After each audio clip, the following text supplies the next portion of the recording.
Hi guys, and welcome to the rice fields, motherfucker. yes, as you guys can see, today's video is going to be about rice.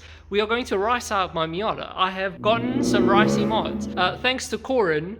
So basically, if you haven't got it by the thumbnail or anything else yet, I have some underglow. No. Corin had for his car, and then the one side broke or something like that, so he gave it to me for free. Thank you, Corin. So I have underglow for my car now. You were the chosen one. And I have a cool idea. I don't know if it's gonna work, so forgive my interior because it's a mess.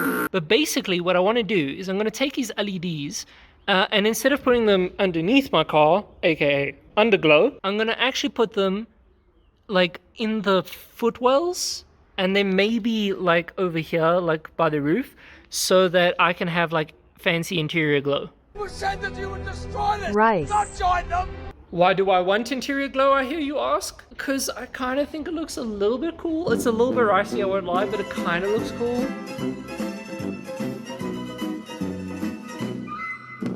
So I'm kind of 50-50 on it. I don't know how I'm going to feel about it.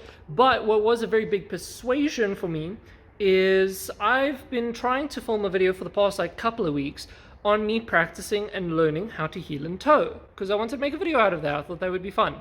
But I can't do that because my footwells are too dark for my camera to actually record anything. And then considering the fact that I wear black jeans with black shoes and then my entire interior is completely black as well, you can't see anything. So I thought to myself, okay, well, how do I fix this issue? Adding light. And then hopefully at the same time, I'm hoping to fix an issue that I've had with my car for a while. I'll demonstrate it to you guys. So if I do the first click on my light stalk, how do I describe this for you? Okay, so it's off, first click, this would be driving lights, brights, okay? So if I go back to first click here, you can see just my park light comes on. But an issue I've had is when I put my, I basically have to have my keys in my ignition. Let me demonstrate here quickly. I have to have my keys in my ignition in order for my halos to work. But if I put my keys in my ignition, then my light comes on. If I turn my lights off, you can see now my halos look all pretty, but now this light is off. Now I don't mind. Now, I don't mind if this light is off, but obviously when I'm parked up at shows and stuff, I want to show off my halos, but I also don't want to leave my keys in my car. So, what I'm going to attempt to be doing today is I'm going to wire my halos to a separate switch, which is actually lying on there, so that I can basically just toggle on and off my halos when my car is off. Now, what a lot of my customers do is they wire the halos to the park lights. That's what most people do for LED halos, which is fine, and that's how it should be done. Unfortunately, for some reason, I don't know why, but I think one of the previous owners during one of the car's accidents wired these two together, so now when my park light is on but the key is in, then this comes on. It's really confusing, and I have no idea what's happening whatsoever. So in short, I have no idea what's happening. I'm kind of tired of trying to deal with it at this point. So I have a separate little switch now that I can just override it and then put that in. That's going to be the second thing that we do in this video. So as you can see, I already have a hole already in my dash from one of the previous owners. I don't know what that was actually used for, but there's a hole in here anyway, of which I may as well just use. So I'm probably going to just use this hole to put the switch. This switch currently does nothing either, but I'm saving this switch to toggle my anti-lag / two-step, but this is just a blank thing for right now, so I thought why not just put a switch there, because yeah, and then I can have cool interior glow and that will look nice, I hope. Okay, update time. So I spoke to my dad has helped me. This is the wire that we got for my halos, for it to come on with ignition. This plug, I have no idea what it does. I believe it belonged to what was once the water bottle that was for my windscreen, but that no longer works. or exists. Anyway, so I have this. Now what my dad has said is I have to splice into this wire, then come from this wire, go through the firewall to wherever I want the switch, which is going to be fun, I'm sure. And then I have to also have it come back and then go to something there that is on or something. I don't know the terminology. So this is going to be a big mission, so I will just put my phone on a time lapse and then hopefully see you guys later.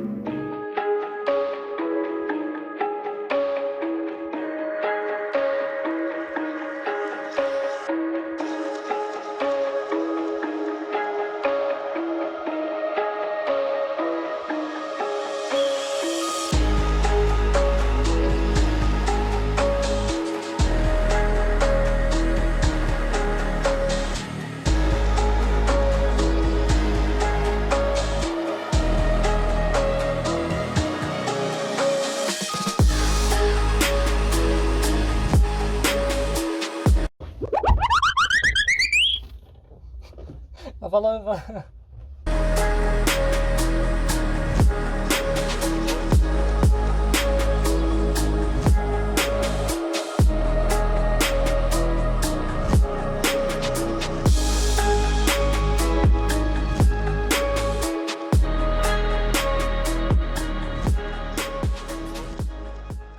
Okay, don't know what my hair's doing, but update. So I've got it through the dash and stuff with help of, from my dad, because I don't know how to get it through the middle to get to the driver's side, but my dad just shoved it and it worked. So thanks, Dad. So now we were trying to find essentially an always on or always getting a power from the battery wire somewhere that we could tap into, so that then if I press the switch, then it will get power from there to just supply power to said lights. And we didn't really manage to find anything. However, we looked then at the fuse box and we found this blank space where there isn't a fuse. We can use that isn't always on. So what we're going to do is we're going to run one of those red cables all the way here, like tucked in behind stuff, up through there, and then onto, I think my dad said, a spade terminal. I'm going to be honest with you, not probably the most professional way to do it, but we have to still tap this wire into this piece, which is the one where the halos are actually currently connected to. And then technically speaking, I will have a switch. Oh, and then we actually have to make the hole in my dash a little bit bigger and put said switch, of which here's the switch. Very simple on-off switch. Anyway, but once that's done, then technically speaking, I can just toggle my halos on or off. So that'll be great.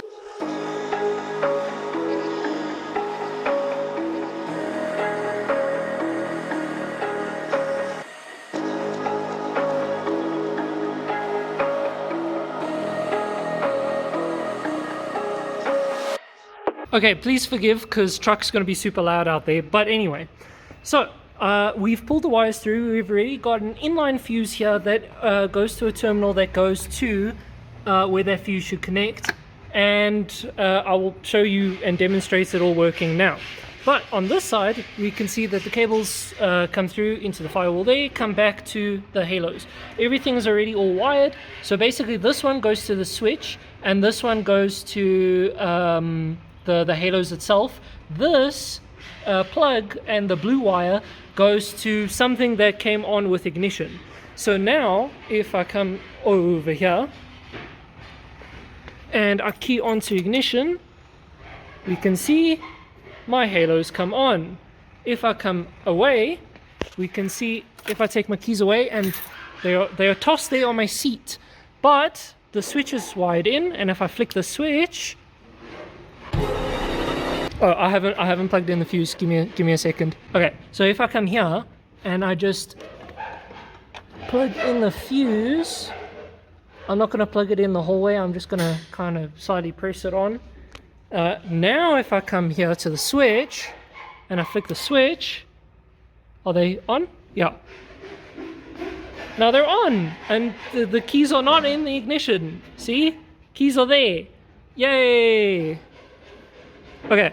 I'm going to do more wiring work. I'm sorry that I didn't show a lot of this. I'm trying to just get done with this because I have a meet tonight that I'm trying to make with all of this in. So, yay! 3 days later. Okay, hi guys. It is actually like 4 days later or something from when you last saw, well, from the last clip. I've gone to the meet. Unfortunately, I didn't manage to get what I wanted done in time for it. I'm not really allowed to talk about it until basically they've made their video. Moving on. So let me show you what one of the things that I did was. So I don't actually know if I showed this, but this is how nicely the button came out. Or the switch, sorry. Super nice and neat, just, yeah. So let's turn that on. So again, no keys in ignition. I can now just turn this on. And as we can see, the halos come on, which is super nice. But something else that I did that you guys probably saw me do the wiring for, but I didn't really talk about, is I put a little light here. You can't really see that, like how bright it is now during the day, because it's, well, the day. But basically at shows at night and stuff, I can illuminate my engine bay really nicely now, and it looks all fancy and pretty. So to finish up today's video, we're going to see if we can do the LEDs. So I'm going to have to crawl down there now and kind of see how I can route this. I don't know what the next clip's going to be, so yeah, enjoy. Okay, so I've decided the first thing that I need to do is actually, well, detangle it, and then from there I need to test them, I guess, so I can see which one is the dead one. I'm not even shitting you right now. Some guy just pulled up with some ling-longs. What are these, my dude? Oh my gosh. Tomorrow for sure. I don't even know what the fuck at this point. And let's try to get this video done today. Yeah. This is long with long cable. Long cable. 10 points to Gryffindor if you understood that reference.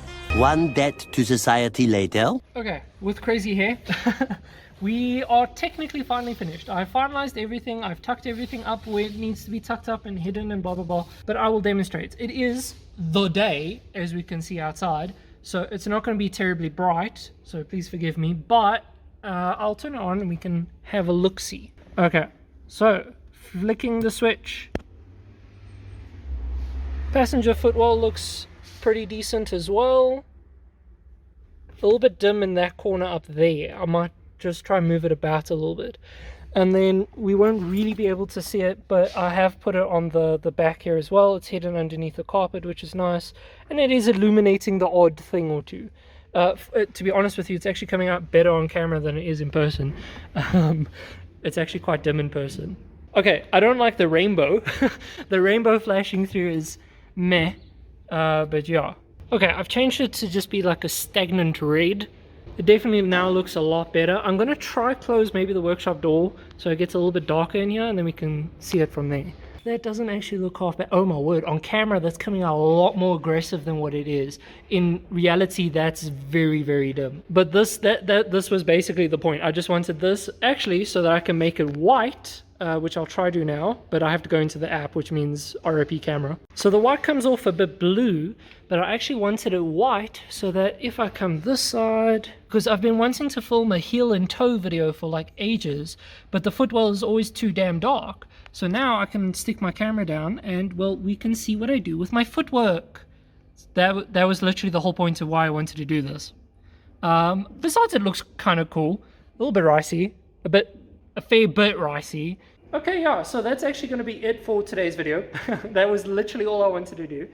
Although it ended up progressing into a whole bunch of other stuff. So yeah, I hope you guys enjoyed it nonetheless. I hope you guys don't find this too ricey. I kind of dig it, I kind of don't. We'll see. Anyway, so yeah, until next time guys, I hope you enjoyed, and I hope to see you in the next video. Cheers.